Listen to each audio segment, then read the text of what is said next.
ಎಷ್ಟೆಲ್ಲ ದೇವರ ಸಮೂಹದಲ್ಲಿ ನಡೀತೇವಲ್ಲ ಅಷ್ಟೆಲ್ಲ ಬಲ ಹೊಂದಿ ಮುಂದೆ ಹೋಗ್ತೇವೆ. ಈ ಅನ್ಯ ಭಾಷೆಗೆ ಯಾರ್ಯಾರು ವಿರೋಧ ಮಾಡುವಂತರಾಗಿದ್ದಾರಲ್ಲ ಅವರೆಲ್ಲ ದೇವರ ಮಕ್ಕಳಾಗಿ ಅನಿಸಿಕೊಳ್ಳುವರಿಲ್ಲ.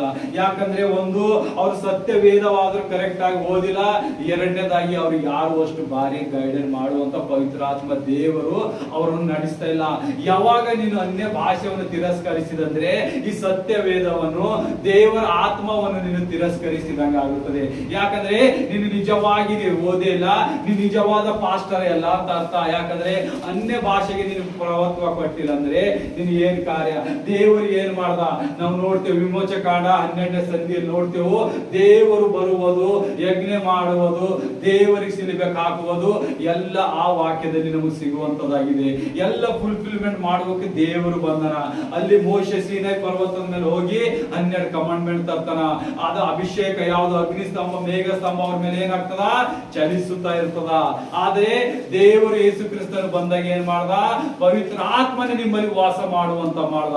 ನೋಡಿ, ದೇವರು ಆಗ ನಿಮ್ಮ ಮೇಲೆ ಅಭಿಷೇಕದ ಮಳೆ ಸುರಿಸ್ಕೋತಾ ಹೋಗ್ತೀನು. ಆದ್ರೆ ಈಗ ಕರ್ತನಾದ ಯೇಸು ಏನ್ ಮಾಡಿದ್ರು? ನಿಮ್ಮಲ್ಲಿ ಪವಿತ್ರ ಆತ್ಮ ನಿಮ್ಮಲ್ಲಿ ಚಲಿಸುವಂತದಾಗಿದೆ. ನಿಮ್ಮಲ್ಲಿ ಯಾವ ಸಾಮರ್ಥ್ಯ ಇಲ್ಲ, ದೊಡ್ಡ ಸಾಮರ್ಥ್ಯ ಇದೆ, ಅದು ನೀವು ತಿಳ್ಕೊಳ್ಳುತ್ತಾ ಇಲ್ಲ ಅಷ್ಟೇ. ಯಾಕಂದ್ರೆ ದೇವರಿಗೆ ವಿರೋಧವಾಗಿ ಮಾಡುವ ಕಾರ್ಯ ಒಂದೇ, ಬೇರೆ ಬೇರೆ ಕಾರ್ಯದಲ್ಲಿ ವ್ಯಸ್ತರಾಗಿ ದೇವರಿಗೆ ಕೊಡುವಂತ ಸಮಯ ಕೊಡ್ತಾ ಇಲ್ಲ ಅಷ್ಟೇ, ಮತ್ತೇನಿಲ್ಲ. ದೇವರಿಗೆ ಹೆಚ್ಚಾಗಿ ಸಮಯ ಕೊಡ್ಬೇಕು. ನಾವು ಐದನೇದಾಗಿ ನೋಡ್ತೇವೆ, ನಮ್ಮ ಮೇಲೆ ಬರುವ ಶೋಧನೆ. ನಾವೆಲ್ಲ ಹಾಡ್ದೇವೆ, ಈಗ ಪ್ರೇಯರ್ ಮಾಡ್ದೇವು, ವರ್ಷಿಪ್ ಮಾಡ್ದೇವು, ಅನ್ಯ ಭಾಷೆದ ಪ್ರಾರ್ಥನೆ ಮಾಡ್ದೇವು. ನಾವ್ ಎಲ್ಲರಿಗೆ ಏನಿರ್ಬೇಕು, ಯಾವ್ದು ದುಷ್ಟ ಆತ್ಮ ಅದ, ಯಾವ್ದು ಒಳ್ಳೆ ಆತ್ಮ ಎಲ್ಲ ನೋಡ್ದೇವು.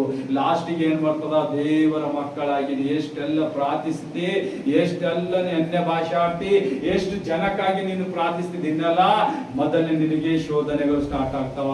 ನಿನಗೆ ಜನರು ತಿರಸ್ಕರಿಸುವುದಕ್ಕೆ ಸ್ಟಾರ್ಟ್ ಮಾಡ್ತಾರ. ಯಾಕಂದ್ರ ನೀನು ಅಭಿಷೇಕದಿಂದ ತುಂಬಿ ದೇವರ ಮಗನಾಗಿ ದೇವರ ಪ್ರತಿ ರೂಪವಾಗಿ ನೀ ಕಾಣಿಸಲ್ಪಟ್ಟಿ. ನೀ ದೇವರು ಯಾವ ರೀತಿಯಾಗಿ ಇರ್ತಾನಲ್ಲ ಅದೇ ಒಂದು ಸ್ವಭಾವ ನಿನ್ನಲ್ಲಿ ಇರುತ್ತದ.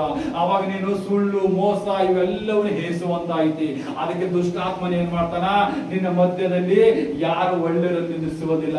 ನಿನ್ನ ಹತ್ರ ಯಾರಾದ್ರೂ ಬಂದ್ರಲ್ಲ, ಆತನ ನಿನಗೆ ಶೋಧಕನಾಗಿ ನಿನ್ನನ್ನು ತಿರಸ್ಕರಿಸ್ತಾನ, ನಿನಗೆ ಅವಮಾನ ಪಡಿಸ್ತಾನ. ಮೊದಲನೇದಾಗಿ ನೀ ಎಷ್ಟೆಲ್ಲ ದೇವರ ಮಾರ್ಗದ ಮೇಲೆ ಹೋಗ್ತಾ ಇರ್ತೇವಲ್ಲ ಅಷ್ಟೆಲ್ಲ ಸೈತಾನ ನಮಗೆ ತಿರಸ್ಕಾರ ಪಡಿಸುವಂತನಾಗಿ ನಮಗೆ ಇಷ್ಟು ಕಷ್ಟಗಳ ಮೇಲೆ ಕಷ್ಟ ಬರ್ತಾವ, ಹೇಳ ಬರೋದು ಅಷ್ಟು. ಯಾಕಂದ್ರ ದೇವರ ಸತ್ಯತೆ ನಮ್ಮಲ್ಲಿ ಉಳಿದಕ್ಕಾಗಿ, ಆತನ ಮಾರ್ಗದಲ್ಲಿ ನಾವು ನಡೆಯುವುದಕ್ಕಾಗಿ ಏನ್ ಮಾಡಬೇಕು?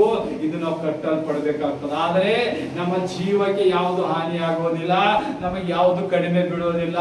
ಇಷ್ಟೇ.